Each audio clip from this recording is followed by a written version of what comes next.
500 के ऊपर ही, लेकिन निफ्टी बैंक में भी हम निचले स्तर से देख रहे हैं कि रिकवरी अच्छी आ गई है। हरे निशान में आकर निफ्टी भी कारोबार कर रहा है। सवाल यह है कि क्या यह रिकवरी निफ्टी बैंक की ओर बढ़ेगी? क्या आपको ट्रेड के मौके मिलेंगे? शेयरों में कहां पर ट्रेड करने हैं, ये सब कुछ बताएंगे। नमस्कार, मैं हूं अभिषेक और मेरे साथ है मेरे सहयोगी डिम्पी कालरा। अगले 1 घंटे तक तमाम बड़े एक्सपर्ट्स के जरिए आपको हम करेंगे गाइड और आपको कमाई के तमाम मौके बताएंगे। लेकिन सबसे पहले ये देख लेते हैं कि शो में आगे खास क्या है। तो थोड़ी देर में हम लेकर आएंगे क्लोजिंग ट्रेड्स। 2:40 पर ऑप्शंस के चैंपियन, 2:50 पर लेकर आएंगे खबर घर में, जहां पर हम डीलिंग रूम का चेक लेंगे। 3:05 पर एक्सप्रेस ट्रेड, यानी कि फटाफट आपके शेयरों पर या फिर बाजार में जो मौके दिख रहे हैं उस पर अपने एक्सपर्ट से हम राय लेंगे और ट्रेड समझने की कोशिश करेंगे। 3:15 पर बीटीएसटी या फिर एसटीबीटी का ट्रेड हम समझेंगे अपने एक्सपर्ट से। और 3:20 पर इवेंट्स टू वॉच, यानी कि कल कहां पर फोकस होगा, कल यानी कि इस पूरे वीकेंड और सोमवार को नजर कहां पर रहेगी, ये सब कुछ आपको बताएंगे। लेकिन शुरुआत कर लेते हैं बाजार के अपडेट के साथ और देखते हैं कि हाइलाइट्स क्या है। 5 बड़ी बातें सबसे पहले। तो नया शिखर बनाने के बाद दायरे में है निफ्टी, 22,500 के आसपास कारोबार कर रहा है। रिकवरी निचले स्तर से आ रही है और ये अच्छी चीज है। 40 अंक ऊपर इस वक्त निफ्टी कारोबार कर रहा है। निफ्टी बैंक दिन की ऊंचाई से जरूर 200 अंक फिसला था, लेकिन फिर से रिकवरी की कोशिश है और अब हरे निशान में लौट भी आया है। मेटल में चमक है। MOIL, JSW steel, Tata steel, ये 2 से 4% ऊपर ये सारे के सारे शेयर कारोबार कर रहे हैं। खास तौर से आज टाटा ग्रुप में एक्शन है। सिर्फ एक शेयर को छोड़ दें तो करीब 15-16 शेयर आज हरे निशान में कारोबार कर रहे हैं। और Rallis, Tata chemical, Tata investment, Tata technologies, Tata power, इसमें जोरदार तेजी आज के सत्र में हम देख रहे हैं। खबर यह है कि टाटा सन्स को सितंबर 2025 तक लिस्ट कराना होगा, क्योंकि आरबीआई ने उसे अपर लेयर एनबीएफसी का दर्जा दिया है और मैंडेटरी हो गया उसकी लिस्टिंग। लेकिन रिकॉर्ड ऊंचाई पर बजाज ऑटो है, करीब 3.5% ऊपर यह शेयर कारोबार कर रहा है और लगातार आज 5वें सत्र शेयर में हम तेजी देख रहे हैं। बायबैक इसका खुला हुआ है। बजाज ऑटो का 4,000 करोड़ रुपए का बायबैक होगा, 13 मार्च को बंद। चलिए आगे बढ़ते हैं और जरा आंकड़ों को खंगालते हैं, आंकड़ों को जरा क्विकली समझ लेते हैं डिम्पी से। डिम्पी, निफ्टी बैंक की भी रिकवरी अच्छी है। फिर से हम देख रहे हैं कि 48,000 के आसपास के स्तर को रीगेन कर लिया है। निफ्टी 22,500 के ऊपर टिका हुआ है। क्या लगता है कि अगला 1 घंटा कैसा बीतने वाला है? देखिए, अगर आज मार्केट को आप दो हिस्सों में देखना चाहते हैं, 2 हिस्सों में देख सकते हैं। पहला हिस्सा ये है कि तो हम लंबे वीकेंड पे जा रहे हैं। कल शुक्रवार की छुट्टी है तो बाजार को कोई हड़बड़ाहट नहीं है। ऑलरेडी कल उसने कमाल करके दिखा दिया और कल एक्स्ट्रॉर्डनरी कमाल करके दिखाया। एक तो होता है बाजार का सिर्फ चलना, एक होता है तोड़ फोड़ के चलना। तो कल मार्केट तोड़ फोड़ के चला, निफ्टी भी चला और बैंक निफ्टी भी चला। आपने दोनों की क्लोजिंग अच्छे से देखी होगी। दूसरी बात, अगर आप वैसे देखना चाहें तो 2 अच्छी चीज़ हुई हैं। पहला, एक तो हमने पाए हुए गेंस को खोया नहीं है, नहीं तो सेकेंड डे रिवर्सल भी आ सकता था, वो रिवर्सल नहीं आया। दूसरा पॉइंट, अच्छी चीज़ ये है कि मार्केट फ्यूरियस बुल रन के अंदर है। वो छोटे छोटे डिप को ना डबल करके दे रहा है आपको। से मान लो 200 पॉइंट नीचे जाता है तो 400 पॉइंट ऊपर करके खड़ा हो जा रहा है। तो ये एक अच्छा पॉइंट है मार्केट के अंदर। अब बुरी बात क्या है? बुरी बात यह है कि इस रेंज के जो टारगेट और स्टॉप लॉसेस हैं वो पूरे हो चुके हैं। यानी कि जो स्टॉप लॉसेस थे वो 22,200 के, वो तो प्रोटेक्टेड रहे। तो टारगेट था 22,500 का, वो लग गया पूरा। तो जहाँ तक फ्यूल चाहिए था, जहाँ तक आप आ सकते थे, वहाँ पे ऑलरेडी आप आ चुके हो। अब आगे की जर्नी के लिए ना कुछ और प्लेसमेंट्स चाहिए। और मार्केट आपको पता है कि न्यूज़ और इवेंट का ईटर है। इसको हर दिन इवेंट और हर दिन न्यूज़, हर एक घंटे कुछ ना कुछ चाहिए होगा, अदरवाइज़ ये ज़्यादा काम नहीं कर पाएगा। तो इसलिए मार्केट ये न्यूज़ और इवेंट ईटर होने की वजह से भी थोड़ा रुका हुआ है। कुछ और न्यूज़, कुछ और डाटा की इसको ज़रूरत है। सेम आप बैंक निफ्टी भी चेक करो। 48,000 का आपका टारगेट था। 48,000 लगाने के बाद अब वापस हम 48,000 के ऊपर नहीं आ रहे हैं। हम 48,000 को टकराते हैं, वापस से रुके आ रहे हैं। और अभी भी डाटा जो मैं भी अपने स्क्रीन पर भी डाटा बनता हुआ देख रहा हूँ, बहुत बड़ी एक्साइटमेंट नहीं मेरे को दिख रही है डाटा के अंदर, और ना ही कहीं कोई डलनेस या डिप्रेशन दिख रहा है। तो इसलिए ये चर्निंग का पार्ट होगा। एक और चीज़, रिलायंस इंडस्ट्रीज आज नीचे है। रिलायंस इंडस्ट्रीज़ की अपनी वेटेज है करीब 1.5% नीचे है। अगर आप इसके अगेंस्ट में शेयर करेंगे, अगर रिलायंस नीचे है तो फिर ऊपर कौन कौन से शेयर हैं आपको मैं वो बताता हूँ। आईटीसी आज चल गया, आज एलएनटी चल गया। आईटीसी हमने कल भी आपको नोटिस करवाया था, आपको याद होगा कि कंजम्पशन वाले शेयर्स अपनी जगह बनाएंगे। टाटा कंज्यूमर्स, आज एक सुबह जतिन केडिया ने हमको कॉल दी थी, वो भी मेरे को बढ़िया लगा। आईटीसी सुबह सुबह हमने आपको नोटिस करवाया। टाटा स्टील चला, थोड़ा आईटी के अंदर वापस से खरीदारी आ गई। सुबह आपने नोटिस हमने आपको नोटिस करा था कि जब तक आईटी के अंदर वापस बाइंग नहीं आएगी, मैं निफ्टी को प्लस नहीं करूंगा। तो अभी भी आईटी के अंदर फुल फ्लैश बाइंग नहीं आई है। अगर आप स्क्रीन पे दिखाना चाहें, मैं 2 ही शेयर आपको दिखा दूंगा, उससे क्लियर वर्डिक्ट आपको पता लगेगा। फर्स्ट, टीसीएस स्क्रीन पे दिखाइए जो आपको हरे निशान में है और मार्केट को करीब करीब 9 पॉइंट दे रहा है, लेकिन उसके अगेंस्ट में इन्फोसिस दिखाऊंगा जो डेज लो पे आ रहा है और वो जो पॉइंट ले रहा है मार्केट से वो 6 पॉइंट ले रहा है। तो अभी भी डाइवर्जेंस है आईटी में। आईटी फुल फ्लैश तरीके से ऊपर नहीं आया, इसलिए मैं निफ्टी के अंदर खरीदारी करने में थोड़ा हिचकिचा रहा हूं, क्योंकि मेरे को पता बिना आईटी के निफ्टी को आप बहुत दिनों तक या बहुत देर तक ऊपर नहीं रख पाएंगे। ऑलरेडी आपका पीसीआर 1.3 के क्रॉस है। तीसरी इंपॉर्टेंट बात कि एक तो लंबे वीकेंड पे जा रहे हैं, तो आप कोई हड़बड़ाहट ना भी करें तो ज़्यादा अच्छा है। एक छोटा सा पॉइंट करके मैं अपनी बात को कंप्लीट करूंगा, फिर अक्षय पी भागवत और कपिल शाह हमारे साथ जुड़ जाएंगे।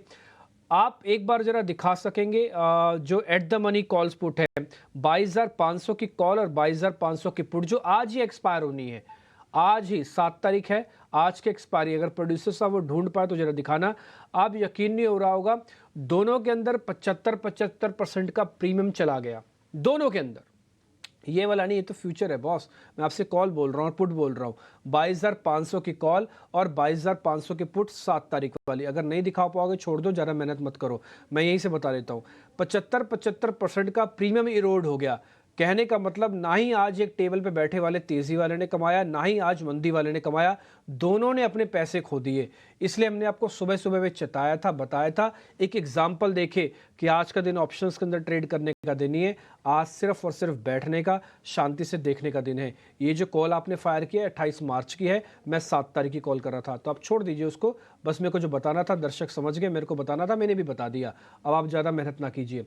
तो कुल मिला के सारी चीज़ें हम आपके सामने रखना चाहते थे। यस, ये वाली कॉल जैसे आपने 22,500 की कॉल दिखा रहे हैं ना, 78% है। ऐसे 22,500 की पुट भी लिखी हुई होगी, वो भी दिखाना, वो भी इतने ही परसेंट टूटी हुई है। अब हमारे साथ 2 मेहमान जुड़ गए, अक्षय पी भागवत, कपिल शाह। उन दोनों से जरा करते हैं बातचीत। पहले अक्षय जी आपके पास में आता हूँ। आप बाजार को इस समय कैसे देख रहे हैं? मेरे को ज़्यादा डैमेज नहीं लग रहा, बस मेरे को तो यही वेट हो रहा है कि थोड़ा वेट है, हो सकता है मंडे से फिर से चलने लग जाए बाजार। ना ही क्रैक दिख रहे हैं, ना ही बहुत एक्साइटमेंट दिख रहा है, शांति से दिख रही है। जी, गुड आफ्टरनून डिम्पी जी। बिल्कुल शांति का बाजार है, शांति की एक्सपायरी है, ऑप्शन राइटर्स का दिन है जैसे आपने कहा। मेरा मानना है कि अगले हफ्ते भी मोमेंटम जारी रहेगा, पर आप बैंक निफ्टी में ध्यान दें क्योंकि आज थोड़ा ज्यादा मोमेंटम ऑफ है। निफ्टी में थोड़ा सा जो है जो भी है बाइंग दिखने को मिल रही है। लार्सन, एचयूएल, आईटीसी ये सब सपोर्ट कर रहा है। बैंकिंग में आज कोई ज्यादा हलचल दिख नहीं पा रही है, पर अगले हफ्ते मुझे लग रहा है बैंकिंग वापस अपना मोमेंटम रिगेन कर जाएगा। बैंक निफ्टी कुछ पॉइंट ऑल टाइम हाई से दूर है, तो बैंक निफ्टी में ध्यान दे। यहाँ पे मोमेंटम शायद अगले हफ्ते रिगेन होके आपको 48,500 तक बैंक निफ्टी के ऊपर की स्तर छू सकता है। तो अभी भी इंडाइसिस में व्यू पॉजिटिव ही मेंटेन करें, पर अगर मोमेंटम वाली बात हो तो मैं बैंक निफ्टी बाय करना पसंद करूंगा ओवर द निफ्टी इंडेक्स। ठीक है, तो ये इंडेक्स की कंप्लीट आपकी रणनीति हो गई। इस बीच मूडीज का बैंकों को लेकर बहुत ही पॉजिटिव कमेंट्री आई है। मुनाफा बेहतर रहने की उम्मीद जताई है। ये उम्मीद जताई है कि जो इनका एसेट क्वालिटी है, यानी कि नॉन परफॉर्मिंग एसेट्स एनपीए, इसमें भी बेहतरी होने की उम्मीद जताई है और आउटलुक को पॉजिटिव बताया है भारतीय बैंकों का। तो निश्चित तौर पर थोड़ी सी कॉन्फिडेंस बिल्ड करने वाली बस ये एक अपडेट हो सकता है। अक्षय से और कपिल साहब ये जानते हैं कि ट्रेड के मौके कहाँ पर बनेंगे और अब लेकर आएंगे क्लोजिंग ट्रेड्स।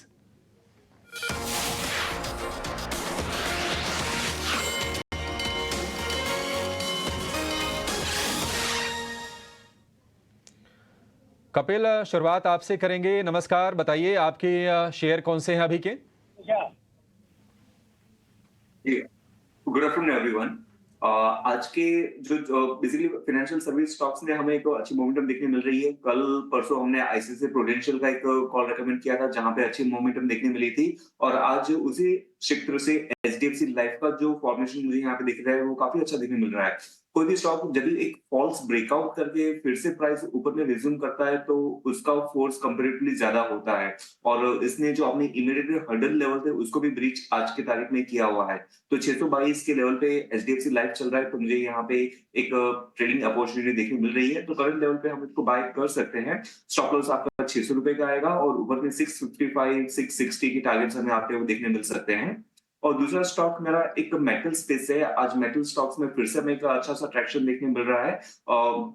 टाटा स्टील काफी अच्छा कैंडिडेट था, लेकिन काफी ओवर एक्सटेंडेड मूव ऑलरेडी आ गया है इसमें। लेकिन जो दूसरे मैं स्टॉक्स देखता हूँ जैसे कि एपीएल अपोलो था, तो इस स्टॉक ने भी काफी अच्छे लेवल पे मंथली चार्ट पे सपोर्ट लेवल लेके डेली चार्ट पे एक बुलिश कंटिन्यूएशन साइन का मुझे फॉर्मेट देखने मिल रहा है। तो 1585 के करंट लेवल पे बाय कर सकते हैं। 1520 का स्टॉप लॉस रहेगा और ऊपर में जो इसके upper band of the consolidation पैस थे जो कि 1700 के लेवल पे यहाँ पे रहे हुए हैं, वो हमारा टारगेट बन सकता है।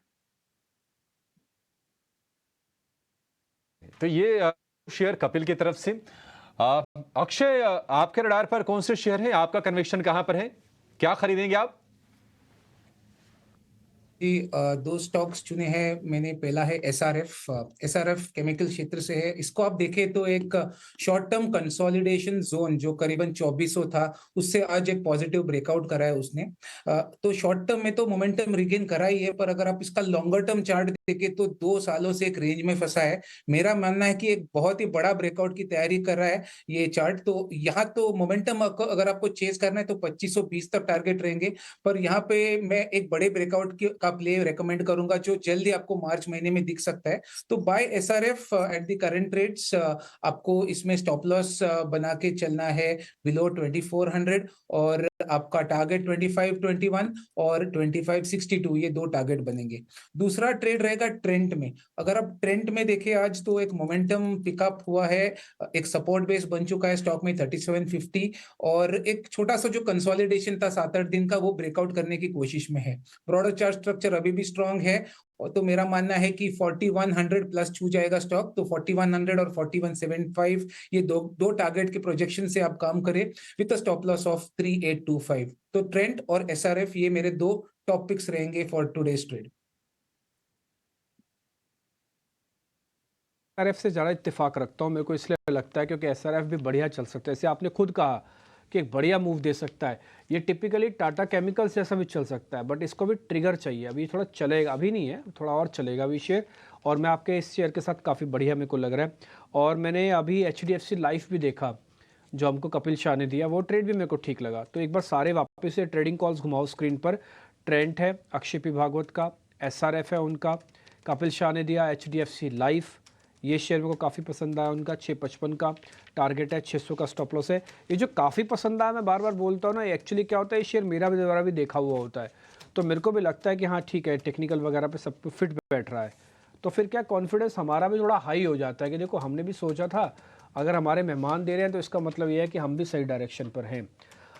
खैर, हम और भी चर्चा करेंगे स्टॉक्स के बारे में, लेकिन एक अहम खबर के बारे में आपको बता देते हैं। और खबर है कैबिनेट की अहम बैठक होने जा रही है, इसमें कुछ फैसले आ सकते हैं। ये बैठक बहुत इंपॉर्टेंट है। हमें ऐसा लगता है कि इसी मंथ में, ऐसा लगता है हाँ, इसी मंथ में चुनाव आयोग डेट घोषित कर देगा, चुनाव आयोग अपनी तरफ से। तो उसके बाद शायद कैबिनेट की बैठक फिर ना हो। तो ये इम्पॉर्टेंट बैठक है। लेकिन हमारे सहयोगी है प्रकाश प्रियदर्शी, एक बार जरा उनको स्क्रीन पे लेके आइए। प्रकाश जी एक बार जरा दिखाएं अपनी शक्ल। प्रकाश जी को लेके आइए स्क्रीन पे, विंडो पे। प्रकाश जी नमस्कार। बढ़िया सर, खिली खिली सी धूप है, हल्का ठंडा मीठा मौसम है। अच्छा, आपने घर शिफ्ट करना था, वो कर लिया आपका? घर शिफ्ट हो गए सर? हो गया। अच्छा, मेरे को ये बताइए, देश के प्रधानमंत्री तो अभी कश्मीर में है, वो कैबिनेट की बैठक कब करेंगे? शाम को करेंगे क्या? आज शाम को होगी ये बैठक। वो तो अभी कश्मीर में है, मैं थोड़ी देर पहले देख रहा था, वो तो कश्मीर की वादियों में है।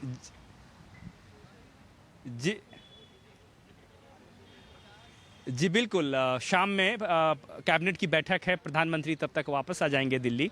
और काफ़ी इंपॉर्टेंट बैठक है, पावर पैक मीटिंग्स होने वाली हैं आज। और इसमें अगर आप एजेंडे पर नज़र डालें तो काफ़ी इंपॉर्टेंट एजेंडा है जो कि कैबिनेट के सामने है, जिस पर कि आज मंजूरी मिल सकती है।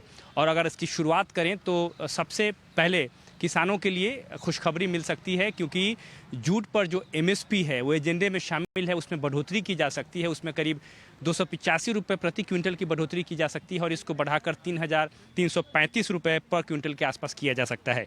इसके अलावा देश में AI मिशन को स्थापित किया जाए, उसके लिए इंफ्रास्ट्रक्चर डेवलप किया जाए, उसके लिए सरकार करीब 10,000 करोड़ रुपए का आवंटन कर सकती है। ये भी जो प्रस्ताव है वो एजेंडे में शामिल है। सूत्र हमें इस बात की भी जानकारी दे रहे हैं कि जो उज्ज्वला स्कीम है, जिसके तहत फ्री LPG सिलेंडर्स दिए जाते हैं और साथ ही साथ सरकार प्रति सिलेंडर करीब 300 रुपये की सब्सिडी देती है, इस स्कीम को भी 1 साल के लिए बढ़ाया जा सकता है 31 मार्च 2025 तक। तो जाहिर तौर पे उज्ज्वला के जो कस्टमर्स हैं, करीब 10 करोड़ कस्टमर्स हैं, उन्हें 300 रुपये प्रति सिलेंडर की जो सब्सिडी है वो अगले 1 साल तक मिलती रहेगी। चुनावों के लिहाज से काफ़ी इंपॉर्टेंट फैसला हो सकता है। सरकारी कर्मचारियों, पेंशनर्स की बात करें, उनके लिए भी राहत की खबर आ सकती है। उनके लिए जो DA है उसमें 4% की बढ़ोतरी की जाएगी और उसको 46% से बढ़ाकर 50% किया जाएगा। ये फॉर्मूले के हिसाब से होता है। इसके अलावा सूत्र में इस बात की भी जानकारी दे रहे हैं कि UPI भीम जैसे जो टेक्नोलॉजी है उसको बढ़ावा देने के लिए सरकार करीब 3500 करोड़ रुपए के सब्सिडी का ऐलान कर सकती है, यानी कि जो ट्रांजैक्शन चार्जेज हैं उसको माफ़ किया जाएगा ताकि कंज्यूमर्स इसको ज़्यादा से ज़्यादा इस्तेमाल करें। तो इस तरह के इंपॉर्टेंट एजेंडे जो हैं आज कैबिनेट के लिस्ट में हैं और आज शाम उस पर मुहर लग सकती है। शुक्रिया प्रकाश। तो ये तमाम चीज़ें उज्ज्वला स्कीम के तहत सब्सिडी को बढ़ाने पर फैसला हो सकता है। जूट को लेकर भी कुछ अहम फैसले होने की उम्मीद है। LPG गैस पर सब्सिडी की अवधि बढ़ सकती है। तो ये तमाम चीज़ें हैं। वैसे आज हम देख रहे हैं कि जो भी ऑयल मार्केटिंग कंपनीज़ के जो शेयर हैं वहाँ पर कमज़ोरी के साथ कारोबार हो रहा है। IOC, BPCL, HPCL ये तमाम शेयर नीचे कारोबार कर रहे हैं, लेकिन जूट वाले जो शेयर हैं ये वनडे वंडर की तरह होते हैं। इससे चक्कर में फंसेगा मत आप। लुडलो हो गया या फिर शेविएट, ग्लोस्टर, ये 2-3 कंपनीज हैं और जब भी ऐसी कोई खबर आनी होती है तो ये आपको ऊपर ज़रूर दिखेंगे। अभी भी चेक कर लीजिए, लुडलो और शेविएट में अच्छी तेज़ी है 5 से 10% के आसपास की। चलिए इसी नोट पर एक छोटा सा ब्रेक लेंगे और ब्रेक के बाद जब लौटेंगे तो आपको ऑप्शंस का एक दमदार ट्रेड बताएंगे और कुछ और बजिंग शेयरों पर अपने एक्सपर्ट से हम राय लेंगे। आप कहीं जाएगा नहीं।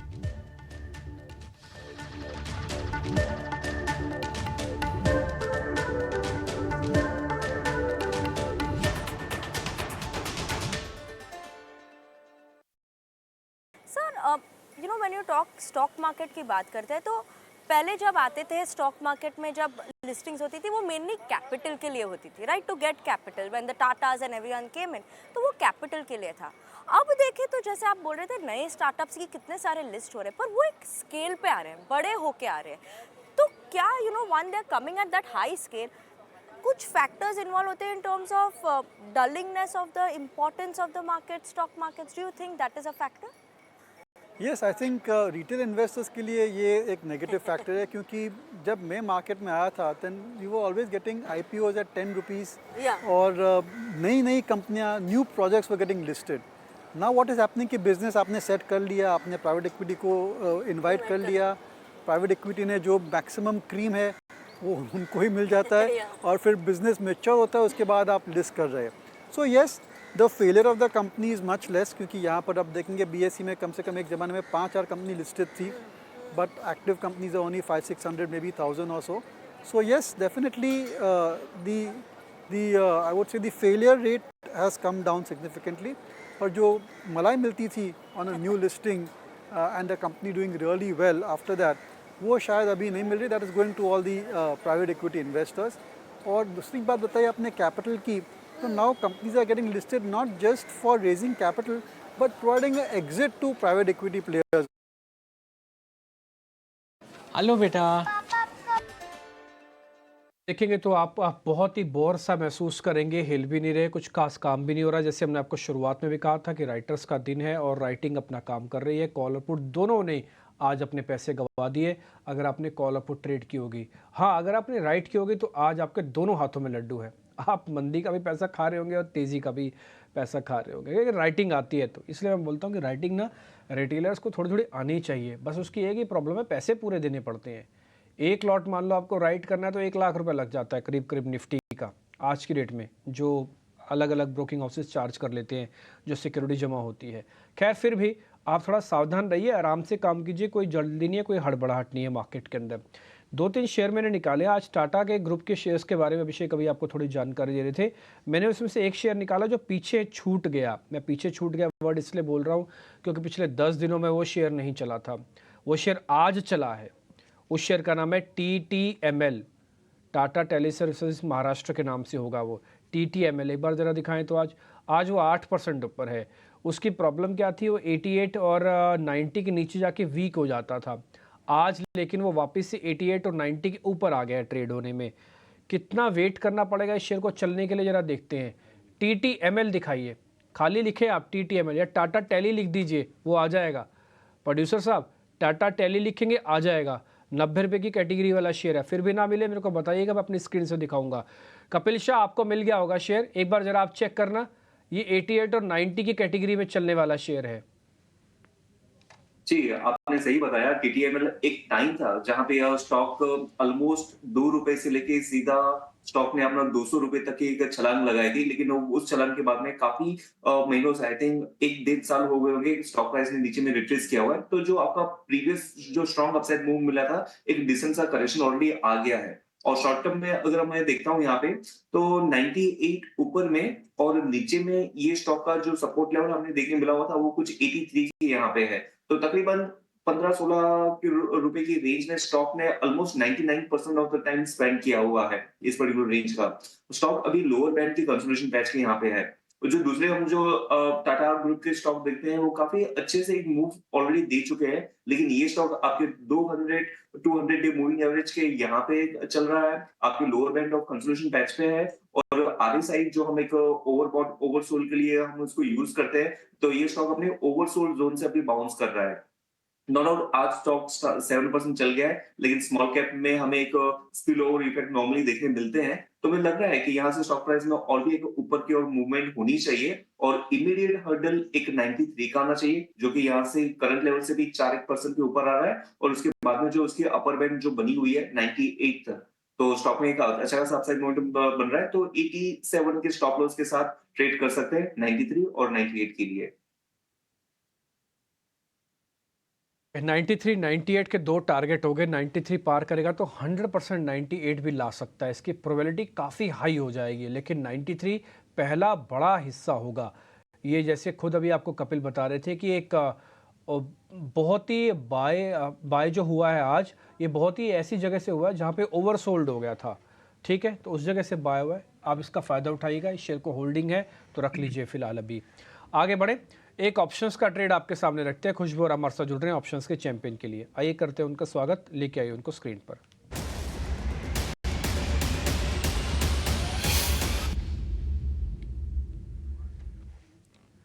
कुछ सर नमस्ते, बताइए सर कौन सा ऑप्शन ढूंढा है आपने?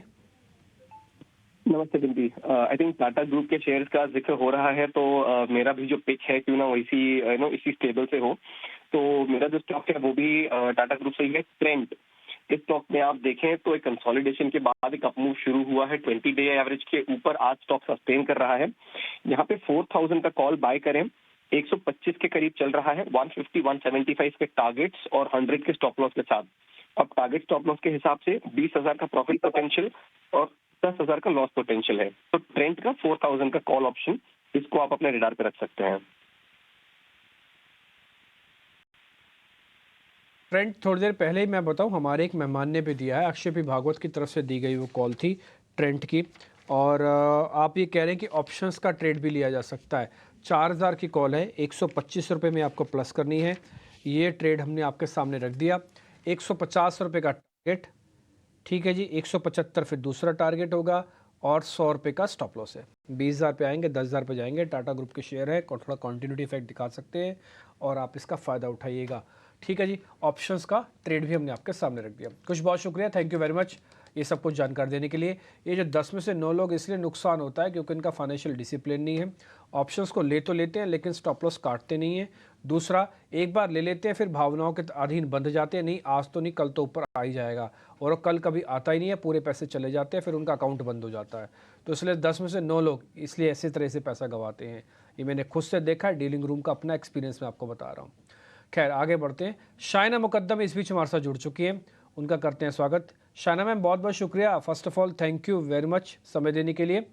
मैम यहाँ तक तो आ गए किसी तरह से, रिलायंस की थोड़ी हेल्प से आए, थोड़ा HDFC के नखरों से आए, थोड़ा टाटा ग्रुप की हेल्प से आए, थोड़ा L&T की हेल्प से आए।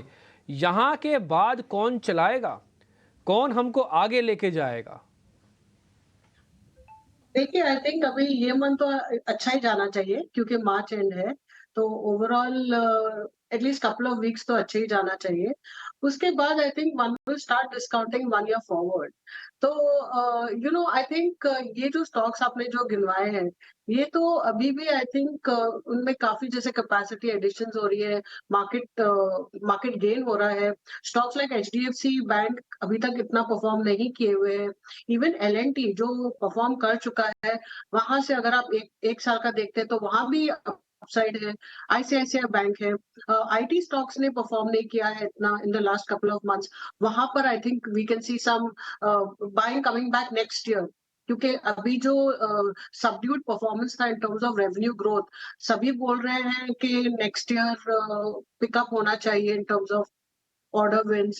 So to that extent, I think market हो सकता है जो हमको रिटर्न मिला है लास्ट 1 ईयर में उतना नहीं हो नेक्स्ट 1 ईयर में, बट आई थिंक हम काफी अच्छे फेज में हैं एंड स्टॉक पिकिंग तो always gives you good return in the medium to longer term. ठीक है, ये बाजार पर व्यू हो गया, लेकिन रिलायंस की एक बार बातचीत कर लेते हैं और अक्षय आपसे इस पर जवाब चाहेंगे। 3000 के ऊपर शेयर ने शुरुआत की थी, लेकिन वहाँ टिका नहीं और अब ये 2560 रुपए के आसपास से करीब 1.5% के आसपास ही कमजोरी है। रिलायंस में इस डिप को क्या अक्षय बाय करना है? अगर हाँ तो क्या बेहतर होगा कि ऑप्शंस के जरिए कुछ प्ले किया जाए रिलायंस में?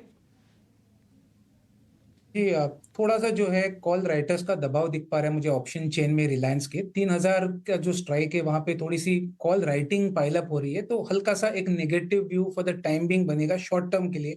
तो एक सपोर्ट एरिया अगर आप ढूंढे तो वो करीबन बनेगा 2920 और 2910 के आसपास।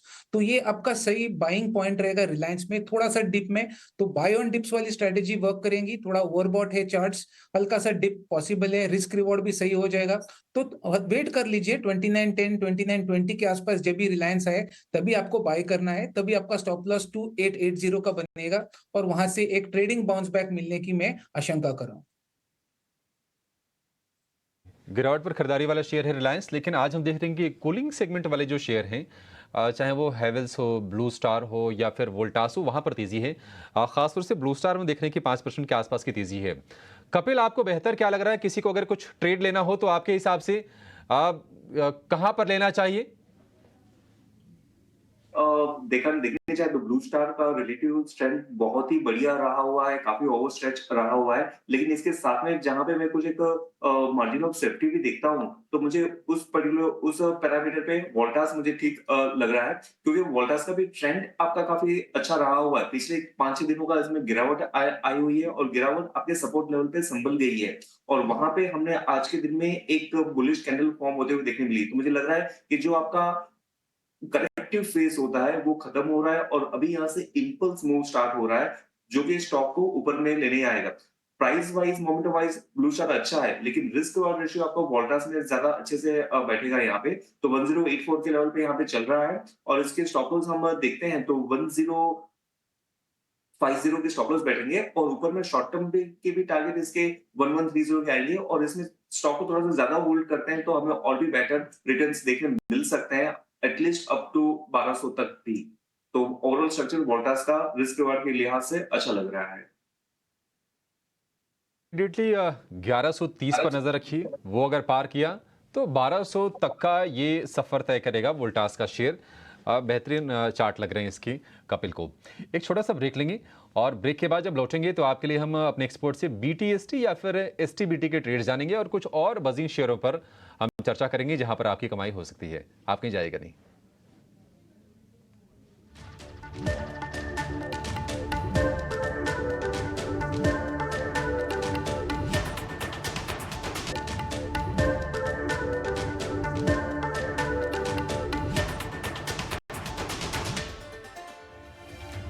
ब्रेक के बाद आपका फिर से स्वागत है। बाजार में हम देख रहे हैं कि थोड़ी थोड़ी वॉलेटिलिटी भी है, हालांकि निफ्टी 22,500 के ऊपर टिके रहने में कामयाब है। निफ्टी बैंक की बात करें तो 75 अंक ऊपर है, लेकिन ईटी नाउ स्वदेश पर आज और कल हम मनाएंगे अंतर्राष्ट्रीय महिला दिवस। और बीएसई में 10वें बेल रिंगिंग सेरेमनी के दौरान बीएसई के एमडी और सीईओ सुंदरमन राममूर्ति ने क्या कहा महिला दिवस के मौके पर, आइए आपको सुनाते हैं। Some of you who were present in the last year's celebration here will know I talked about an inherent but never pointed out gender bias in the media when it comes to certain specific activities in day-to-day life. You will always find, if it is a motorbike riding or advertisement for a motorbike, it will be a man. If it is purchasing a car, it will be a man. If it is investments, it will be a man who will be shown in the advertisement. If it is making wonderful cooking dish out of some cooking oil which is newly available in the market, it will be a woman. If it's a new masala recipe which is being sold in the market, it will be a woman. If it is an advertisement for nappies, it will be the woman who will be shown as changing the nappies. Traditionally and unknowingly, women are capable of this and men are capable of something else, is what has been projected, which does not appear to be actually true. Women have better investing capability. I am not saying, this author is saying, I have not colluded with him to make him say this. Indeed, India is progressing a lot in this area. We are proud to say our country's president is a woman. तो समाज के हर क्षेत्र में महिलाओं की भागीदारी किस तरह से बढ़ रही है, महिलाएं किस तरह से सशक्त हैं और अपने फाइनेंशियल डिसीजंस लेने में आखिर महिलाओं की ताकत क्या है, ये हाईलाइट करते हुए सुंदरमन राममूर्ति बीएसई के एमडी और सीईओ।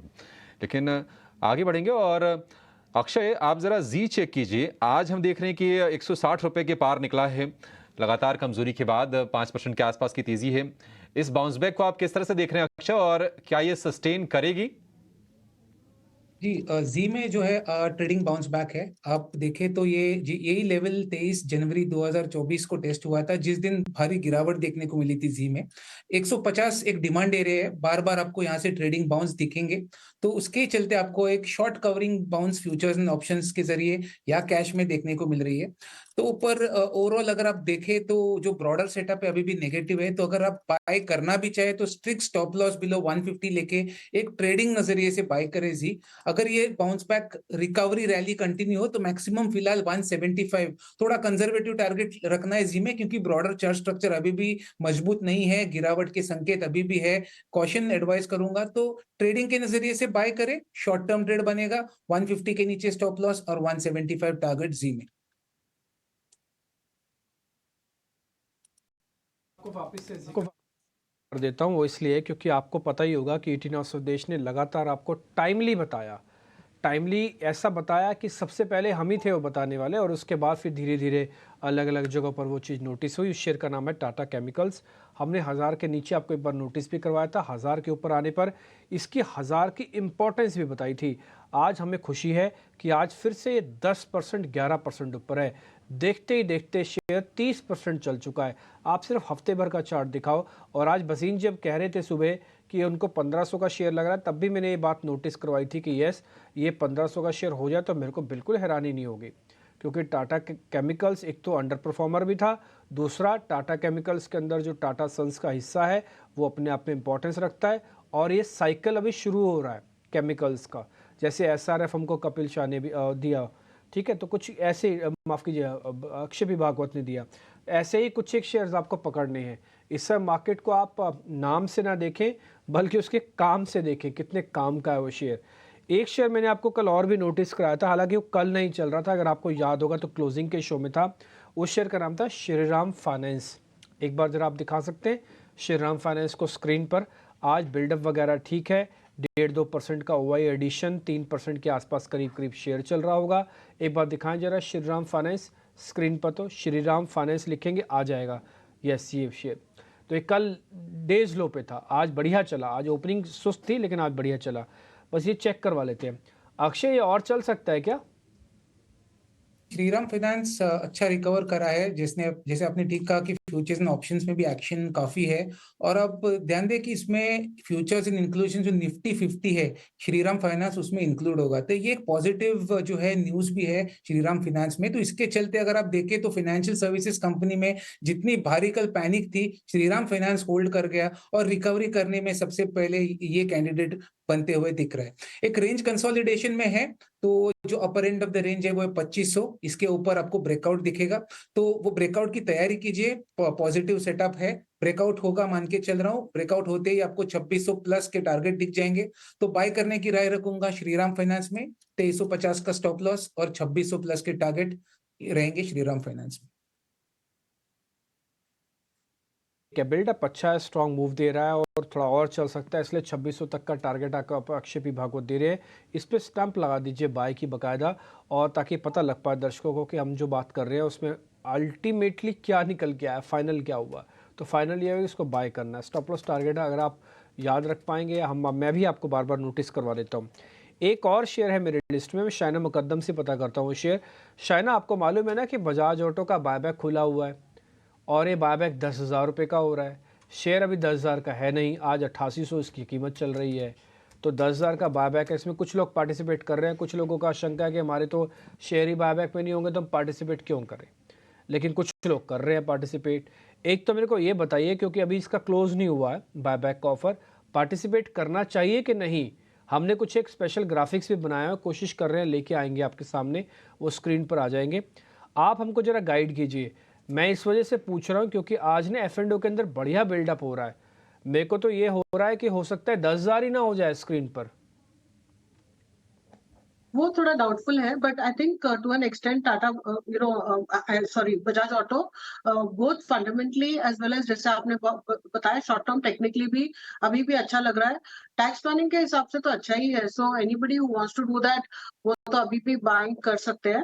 एंड आई थिंक अगर आप मीडियम टू लॉन्ग टर्म भी होल्ड करते हैं तो उनका आई थिंक परफॉर्मेंस अच्छा हो रहा है इन terms of volumes, new products that they're launching। EV में उनका काफी अच्छा अभी न्यू प्रोडक्ट्स एक्सेप्टेंस अभी दिख रहा है। Exports is picking up. तो आई थिंक अगर आप शॉर्ट टर्म है तो भी आप ले सकते हो और लॉन्ग टर्म है तो ले सकते हो। मीडियम टर्म में थोड़ा बहुत वंस दिस क्लोजेस बाय तो थोड़ा बहुत हो सकता है करेक्शन हो, बट आई थिंक ये पोर्टफोलियो के लिए अच्छा स्टॉक है। एक बढ़िया स्टॉक हो सकता है। वैसे आपको पार्टिसिपेशन करना है नहीं करना है अपना फैसला, और एक बार अपने वित्तीय सलाहकारों से पूछ के आप एक फैसला ले भी सकते हैं। नीचे ना एक बजिंग स्टॉक्स के तौर पर मेरे को ग्रेफाइट इंडिया दिख रहा है। आपको ध्यान है 2-4 दिन पहले किसी ने HEG दिया था, मेरे को जहाँ तक ध्यान है HEG दिया था वैशाली ने 2-4 दिन पहले दिया था। तब मैंने उनसे ग्रेफाइट के बारे में भी बैक टू बैक पता कर लिया था कि आप HEG तो दे रहे हो, आप ग्रेफाइट भी मेरे को साथ में बता दो टारगेट। एक बार जरा दिखाओ दोनों शेयर्स, HEG और ग्रेफाइट। ये ग्रेफाइट इंडिया 7% ऊपर, HEG भी दिखाना एक बार जरा, HEG कितना ऊपर है जरा वो भी दिखाओ। दोनों शेयर स्क्रीन पर रखो। HEG भी 3% ऊपर है, ग्रेट, बढ़िया। वैशाली, अगर आप सुन रहे हो तो मैं आपको थैंक यू कर देता हूँ। शायद परसों की बात है, हमारी जिक्र हो रहा था, आपने HEG दिया, मैंने आपसे ग्रेफाइट पता कर लिया। अगर कल परसों की होल्डिंग है किसी के पास जो वैशाली को फॉलो भी करता है तो उसके पास इन दोनों शेयर्स का अच्छा पैसा आ रहा होगा। दोनों ले लिए तो 10% आ रहा है, एक ले लिया तो 3% तो आ ही रहा है। कपिल, जरा दोनों में स्ट्रेंथ चेक करोगे, पावर कितनी है और चलने की, HEG और ग्रेफाइट इंडिया। ग्रेफाइट मेरे काफी टाइम से एक रडार में रहा हुआ है। स्टॉक का जो हम अभी का प्राइस परफॉर्मेंस देखते हैं तो स्लोली स्टेडीली एक अच्छा मूव आता है। जहां पे भी करेक्शन आता है वो सपोर्ट को रिस्पेक्ट है। यहाँ पे स्टॉक प्राइस का आज का जो मोमेंटम बना हुआ है वो सभी के सभी जो रिसेंट चार्ट का स्ट्रक्चर वो सभी रेजिस्टेंस लेवल के ऊपर ही बन रहा है, तो काफी एक अच्छा पॉजिटिव जोन बना हुआ है इसके लिए। और जो इसके माइल्ड हर्डल लेवल थे 632 के, जो कि इसके हाई कुछ 2021 में बने हुए थे, तो 2-3 दिन से उसके ऊपर अटेम्प्ट कर रहा है सस्टेन होने की। तो शॉर्ट टर्म में मुझे अभी भी लग रहा है कि जो 638 का लेवल है अभी भी वो दमकम रखता है। उसके जो इमीडिएट पिक लेवल है 661 के, वहां तक आ सकता है, लेकिन ओवरऑल स्ट्रक्चर अच्छा है। 661 शॉर्ट टर्म टारगेट रहेगा, और ब्रॉडली में देखने जाऊं तो 717 के भी उसके ऊपर में टारगेट खुलते हुए देखने मिल रहे हैं। स्टॉक ने बहुत ही बड़ा एक राउंडिंग और सॉर्सर पैटर्न बनाया हुआ है, और जिसका ब्रेकआउट हमने रिसेंट टाइम में देखा हुआ है, तो एक काफी बुलिश इंप्लीकेशन यहाँ पे है। 717 के टारगेट ग्रेफाइट में दिख रहे हैं। मौजूदा स्तरों से 639 रुपए पर फिलहाल ये शेयर ट्रेड कर रहा है। अक्षय, एक बार जरा एचएएल पर आप व्यू देंगे क्या? एचएएल में हम देख रहे हैं कि ठीक ठाक मूव्स हैं और दिन के ऊपरी स्तरों के आसपास ही फिलहाल ये ट्रेड कर रहा है। एचएएल क्या और चलेगा ये? जी, Hindustan aeronautics all time high स्तर पे है, बिल्कुल पॉजिटिव है, ट्रेंड बहुत स्ट्रांग है। और अगर आप थोड़ा देखें ओवरबॉट लेवल में है तो कोई नई खरीदारी करना चाहते हैं उनके लिए थोड़ा सा कॉशन है, रिस्क रिवॉर्ड सही नहीं बैठ पा रहा है। जिनके पास है शेयर उनको होल्ड करके चलना है। मेरा मानना है कि जो करंट राउंड ऑफ मोमेंटम है 3400 प्लस आपको टारगेट जल्दी दिख सकता है। कभी भी थोड़ा डिप मिल गया पहले तो आपको अगर 3250 के आसपास मिलता है तो जो नए एंट्रेंस वेट कर रहे हैं इसमें वो एंट्री कर ले। 3200 के नीचे में स्टॉप लॉस बनाऊंगा और ब्रॉडर टारगेट 3400 के ऊपर रख के चलूंगा। 3400 रुपए का ब्रॉडर टारगेट एचएएल के लिए। अभी कुछ दिनों पहले मॉर्गन स्टैनली की एक रिपोर्ट आई थी और एचएएल पर उन्होंने ओवरवेट की रेटिंग दी थी और आज हम देख रहे हैं कि ये शेयर 52 हफ्ते की नई ऊंचाई पर ट्रेड कर रहा है और पिछले अगर आप 6 महीने में देखेंगे शेयर को तो तकरीबन 60 से 65% के आसपास की तेजी इसमें हो गई है। 3:15 का समय हो गया है। अब अपने दोनों एक्सपर्ट्स ये समझ लेते हैं कि बीटीएसटी या फिर एसटीबीटी के तौर पर उन्होंने कौन से शेयरों को चुना हुआ है। कपिल, शुरुआत आपसे करना चाहेंगे। बताइए क्या है आपका बीटीएसटी ट्रेड, क्या खरीदेंगे या फिर अगर बिकवाली की कॉल है तो ये बता दीजिए। हम एक बाइक के साइड ही जाएंगे क्योंकि मार्केट का स्ट्रक्चर ओवरऑल पॉजिटिव ही लग रहा है और यहाँ पे मैं देख रहा हूँ कि एग्रो केमिकल्स में कुछ एक मोमेंटम हमें देखने मिल रही है और वहां पे चंबल फर्टिलाइजर स्टॉक है। मंथली चार्ट में भी इसके डबल बॉटम्स बने हुए हैं जिसका ऑलरेडी ब्रेकआउट आ चुका है। लोअर टाइम फ्रेम में भी एक छोटे से डबल बॉटम बने हुए हैं जिसका आज भी ब्रेकआउट हमें देखने मिल रहा है। तो एक हार्मनी देखने मिलती है हायर टाइम फ्रेम में और लोअर टाइम फ्रेम में। और आज के दिन में जो भी ये स्टॉक के 15-16% के करेक्शन आया हुआ है, 15-16% करेक्शन के बाद में डबल बॉटम बना हुआ है। ये करेक्शन आपके 100 पीरियड मूविंग एवरेज पे हर्ट हो गया है और कुछ टाइम बिताने के बाद में आज हमें एक फॉलो साइन देखने मिली हुई है। तो 372 पे चल रहा है, प्रीवियस लेवल्स ऑलमोस्ट ब्रीच हो रहे हैं। तो यहाँ पे एक हमें अपसाइड मोमेंटम देखने मिल सकती है और उसके अपसाइड पोटेंशियल जो हम देखते हैं वो कहाँ ना कहाँ पे 390 तक के हमें देखने मिल सकते हैं और इसके लिए 360 जो आज के दिन का लो है वो हम स्टॉप लॉस लेके चलते हैं। तो 372 Chambal fertilizer buy, 360 stop loss और 390 टारगेट। तो क्लियर है, चंबल फर्टिलाइजर अच्छे मोमेंटम में है और ये शेयर और चलेगा ऐसा भरोसा है कपिल को। 360 का स्टॉप लॉस, 12 रुपये नीचे का और 390 का टारगेट, 18 रुपये ऊपर का इसमें आपके लिए टारगेट बनेगा चंबल फर्टिलाइजर में। अक्षय जी, आपके रडार पर कौन सा शेयर है, आप क्या सलाह देंगे? आज आप देखें एफएमसीजी पैक कंज्यूमर ड्यूरेबल्स इसमें काफी अच्छा मोमेंटम है। बहुत दिनों के बाद ये मोमेंटम लौट रहा है। यहाँ पे हिंदुस्तान यूनिलीवर एक काफी दबा हुआ शेयर है, प्राइस मोमेंटम लैग कर रहा है। डे ट्रेडिंग में थोड़ा सा उछाल देखने को मिला है, एक बेस बनता हुआ दिख रहा है 2400 में और अगले हफ्ते ये अच्छा मोमेंट कैप्चर पकड़ लेगा ऐसा मेरा मानना है। तो इसके चलते आपको बाय करना है HUL, 2400 का सपोर्ट है और 2460 2460 यहाँ तक ऊपरी स्तर में देख रहा हूँ HUL में। तो बीटीएसटी करे HUL, ये मेरी राय रहेगी। ठीक है, बीटीएसटी की जा सकती है, HUL कल आपको ध्यान होगा। इनफैक्ट आज ही सुबह ही जैसे मैं आपको याद भी दिला रहा था कि जतिन केडिया ने हमको टाटा कंज्यूमर्स दिया था और आपको याद है सुबह ही हमने टाटा कंज्यूमर्स के बारे में उनकी बहुत तारीफ भी की थी कि मेरे को आपका ये शेयर बहुत पसंद आया टाटा कंज्यूमर्स। एक बार ज़रा दिखाएंगे स्क्रीन पर, टाटा कंज्यूमर्स बकायदा डेज हाई पे क्लोज कर रहा है और अभी आप HUL को देख रहे हो। स्टार्टिंग में मैंने ही आपको ITC भी नोटिस करवाया था कि देखो ITC भी आज चल रहा है और वो काफ़ी हद तक बाजार की हेल्प कर रहा है। ये ना टिपिकली बुलिश या बुकिश, बुलिश मैंने गलत बोल दिया, ये बुकिश मार्केट है कि पहले मैं हाई बनाऊंगा, कंसोलिडेट करने पर मैं डिफेंसिव स्टॉक्स को आगे लेके आऊँगा और चर्निंग का पार्ट बनाऊँगा। अगर आप किताबों में पढ़ेंगे ना, ये किताबों में ऐसा है और कुछ मार्केट वैसा ही कर रहा है। और मैंने कई बार आपको नोटिस करवाया कि इससे डिसिप्लिन्ड मार्केट मेरे को कभी नहीं दिखा कि जो लेवल्स बताता है कि मैं अगर ये ब्रेक करूंगा तो मैं चलूंगा, अगर मैं यहाँ पे सपोर्ट लूंगा तो मैं पुल बैक दिखाऊंगा। कल का एग्जांपल आपको याद ही होगा, 22,224 लो बना, 22,200 का स्टॉप था, तो उसका पुल बैक आपके सामने। ठीक, 47,000 का बेस बनाया, 47,500 को पार किया, 48,000 एक ही दिन में दिखा दिया, वो आपके सामने। तो ये डिसिप्लिन्ड बॉय की तरह बाजार है इस समय, आपकी हर बात मानने को तैयार है। बट मैं इतना कॉशियस आपको ज़रूर करूंगा क्योंकि इंडिया विक्स जो अभी चल रहा है ना, वो चल रहा है 13.5 का, थोड़ा कम हो गया है, तो बाजार अपनी स्टीम को भी कम करेगा। ये जब हो रहा था ना तब 15.5-16 का विक्स था, अभी 13.5 का विक्स है। आप देखो अभी आज डेज लो पे हम विक्स को कर रहे हैं, ये क्या करेगा आपके ना बाजार को सुस्त अवस्था में ले आएगा। ठीक, बस यही मेरे को एक पॉइंट कहना है। आगे बढ़े, निफ्टी भी इस लाल निशान में आ गया और बैंक निफ्टी में जो गिरावट है करीब 200 पॉइंट की हो गई है।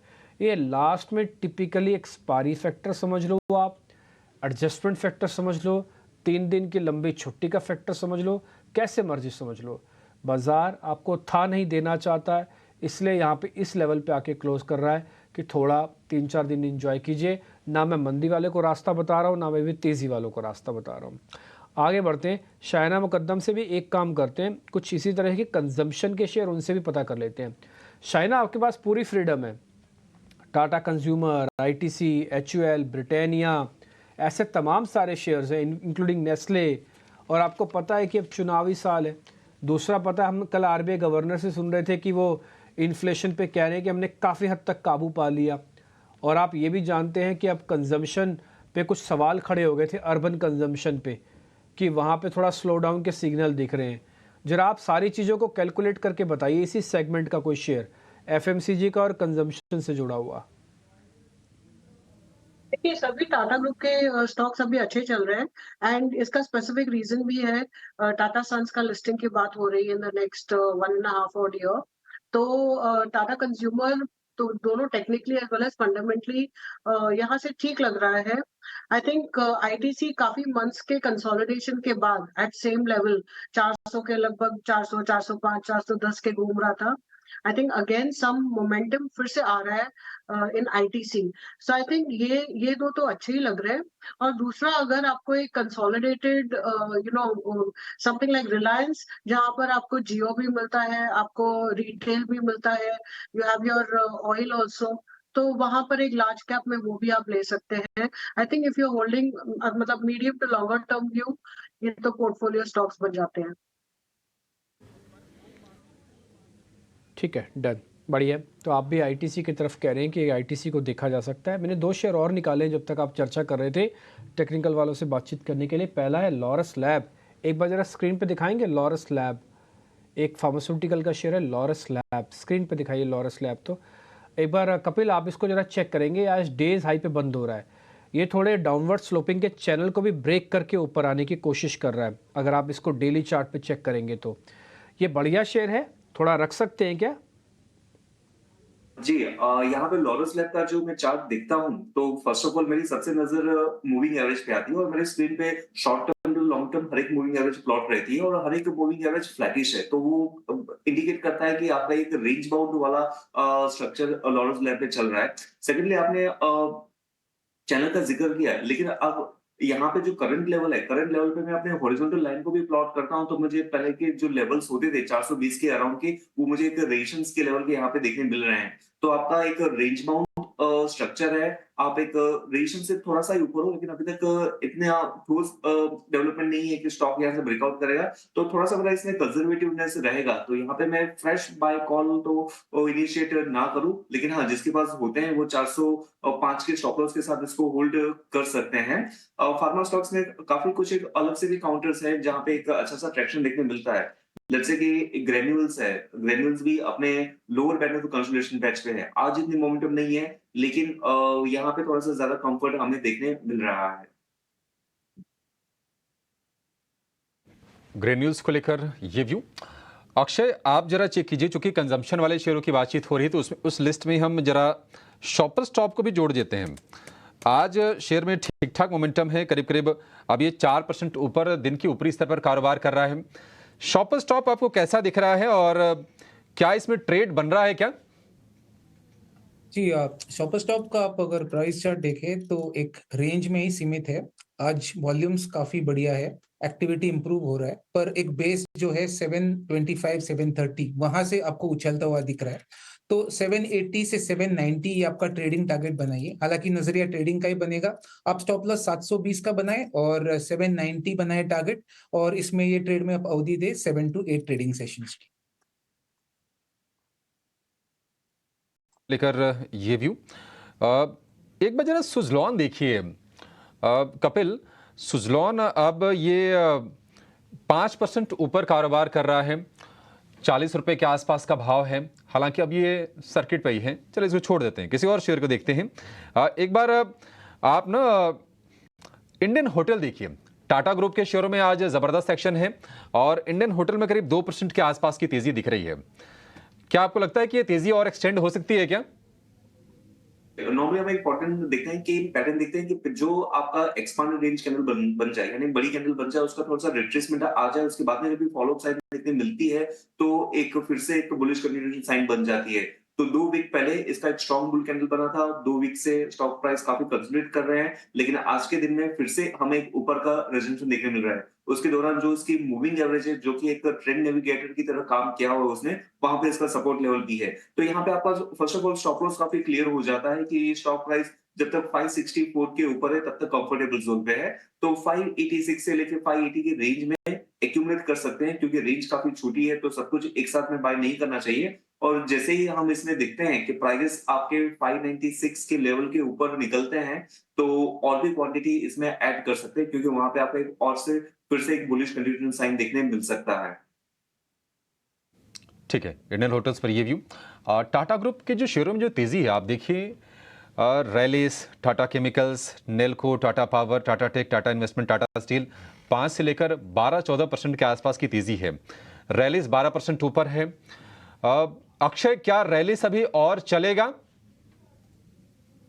जी, रैलिस इंडिया की अगर आप चार्ट स्ट्रक्चर देखें, आज एक बहुत ही पावरफुल मोमेंटम देखने को मिला है। एक ब्रेकआउट ट्रेड है, 275 के पॉइंट पे ब्रेकआउट देखने को मिला है। वॉल्यूम्स काफी स्ट्रांग है, तो एक पॉजिटिव डेवलपमेंट मान के चलूंगा रैलिस में। ये आपको टारगेट्स बना के दे रहा है करीबन 325 से 340 तक, तो एक बहुत ही पॉजिटिव व्यू रहेगा रैलिस में। आपको करंट रेट में बाय करना है, हल्का सा डिप भी मिले तो ऐड करना है। स्टॉप लॉस आपको बनाना है 265 और टारगेट बनाना है करीबन 350 की। तो बाय रैलिस की राय रखूंगा मैं। ठीक है, आप यहाँ से भी और चल सकता है। हमारा भी एक कैलकुलेशन है कि यहाँ से थोड़ा रैलीस अभी और चल सकता है। ठीक है, बढ़िया ब्रेकआउट हुआ, पावरफुल ब्रेकआउट है, टाटा ग्रुप की वजह से भी है और अपना भी इसका पावर है जो आज दिख रहा है। ऊपर आप शेयर देखो, 3-3.5 करोड़, कम नहीं होते 3.5 करोड़ शेयर रैलीज के अंदर। उसका डिलीवरी वॉल्यूम भी मैंने चेक नहीं किया, मैं चेक करता हूँ, ये भी बढ़िया दिखेगा आपको अगले वाले दिनों में। 2 मिनट रह गए, मेरे को एक शेयर सिर्फ नोटिस करवाना है आपको। मैं अब ट्रेड तो नहीं करवा पाऊंगा आपको, मैं पूछूंगा भी नहीं गेस्ट से, लेकिन एक शेयर नोटिस कीजिएगा, मंडे को इसके बारे में हम चर्चा करेंगे। उस शेयर का नाम है GR इंफ्रा। एक बार जरा स्क्रीन पे दिखा भी दीजिए, दर्शन भी करवा दीजिए। GR infra, G for green, R for red, yes ये वाला शेयर। ये शेयर 3% ऊपर है। मंडे को इसके बारे में चर्चा करेंगे। लग रहा है एक शेयर धीरे धीरे करके अपनी जगह बनाएगा। अभी थोड़ा साइडवेज है, बेस इसका तैयार हो चुका है, लेकिन ये शेयर वापस से चल सकता है। आपको मैं दिखाऊंगा इस शेयर के बारे में, तो उसके बारे में बातचीत करेंगे मंडे को। ज़्यादा ट्रेड नहीं लेते हैं। 1-1.5 मिनट रह गए मार्केट की क्लोजिंग का। क्लोजिंग की तरफ बढ़ जाते हैं और ज़रा चेक कर लेते हैं आज बाजार के अंदर क्या क्या काम हुआ। आप निफ्टी देखो, 22,500 का इंडेक्स है, आज 22,500 के जस्ट नीचे आके क्लोज कर रहा है। कल जस्ट 22,500 के आसपास इसने क्लोज किया था, तो कहने को कुछ नहीं हुआ। निफ्टी बैंक के अंदर 172 पॉइंट का नुकसान, 47,800 के आसपास कर रहा है। ये पहला पड़ाव है। अगर आप 48,000 से थोड़ा नीचे आके रुकते तो आप 47,800 पे रुकते। ये गेनर यूज़र हटाओ बॉस, जब मैं बोलूँगा तभी आप दिखाओगे ना। अभी तो मैं बैंक निफ्टी के बारे में चर्चा कर रहा हूँ।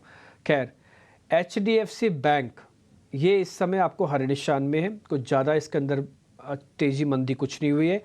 रिलायंस ने थोड़ी प्रॉफिट बुकिंग की है, स्वाभाविक है, काफ़ी चला हुआ शेयर है, 3,000 के ऊपर आके रुका हुआ शेयर है, इसलिए इस पर आप एक बार रिलायंस भी दिखाएं स्क्रीन पर। रिलायंस के अंदर आज थोड़ा लॉस हुआ है। ऑप्शंस के ट्रेडर्स को आज कॉल और पुट से कुछ नहीं मिला। ऑप्शंस के राइटर को आज इतना कुछ मिला कि अब हफ्ते भर ना भी काम करें तो काम चल सकता है, क्योंकि आज हम आपको चलो एक एग्जांपल बताता हूँ। 22,500 की जो कॉल गई उसके 68 रुपये मिले, और 22,500 की जो पुट गई जीरो हो गई, अभी दोनों जीरो हो गई बाय द वे। हाँ, ये 90% टूटने पर 53 रुपये यहाँ से मिले। 110 रुपये मिले पर लॉट की कैलकुलेशन है। 10 लॉट पे आप खुद ही कैलकुलेट कर लीजिए कि आपका बस ठीक ठाक पैसा आज का आ गया होगा। डन। लेकिन ये राइटर्स के लिए था, हाँ, ना ही तेज़ी वालों के लिए ना ही मंदी वालों के लिए था। 1465 शेयर एडवांसेस के साथ बंद हुए, तो मार्केट ने अपने बढ़त को क्रैक नहीं होने दिया, ये मैसेज दे के जा रहा है।